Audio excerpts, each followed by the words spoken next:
তো বন্ধুরা দেখো, আমাদের এখানে চারিদিকে জলে ডুবে গেছে, এমনকি বাড়ির ভেতরেও অনেক জায়গায় জল ঢুকে গেছে। ওখান থেকে নৌকা করে আসে।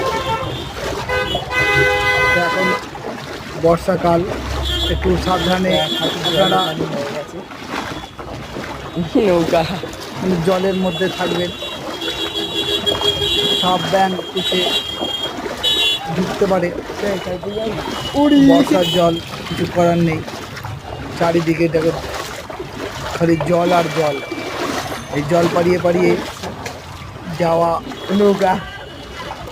ছোটবেলায় আমরা জলে খেলাধুলা করতাম, এখন বড় হয়ে গেছি, এই জলেতে রাস্তায় হাঁটছি।